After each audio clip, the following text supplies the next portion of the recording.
When my son was younger, he was profoundly oppositional, and that is not an exaggeration. I worked as a school social worker in schools for kids with behavior challenges for many years, and I can tell you, I ran into very few kids who were as oppositional as my son. So I want to tell you how I learned to deal with my son's oppositional behavior so you can do this when your child is being oppositional.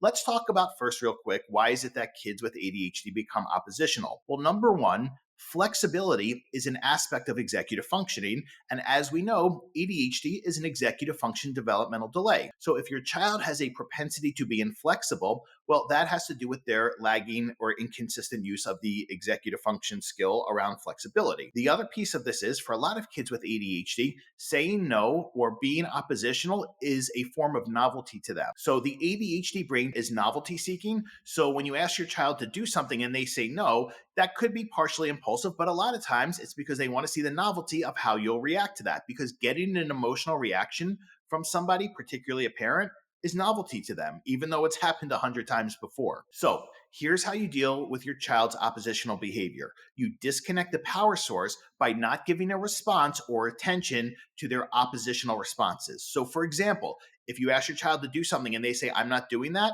don't give them any response at all. The reason you don't give them a response is because they're expecting one. So when you disconnect the power source, what you're saying to them is, I'm not engaging in this power struggle with you. Another thing you can do is when they say they're not doing something or they just say no, just say, okay, and leave it at that. No discussion after that at all. That again is disconnecting the power source. You're not giving them the response they're expecting. So what's going to happen is that becomes not so much of a novelty anymore. And this whole game of being oppositional to see if they'll get a reaction from you, well, it's going to start losing its appeal. I do want to be clear, that is not necessarily going to change their inflexibility.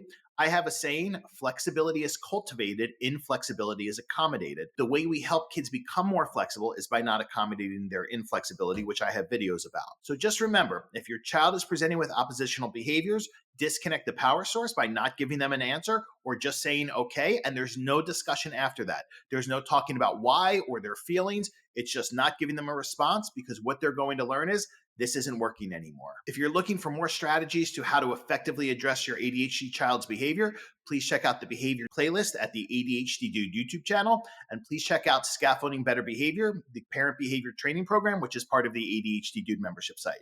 I'll speak to you soon. Take care.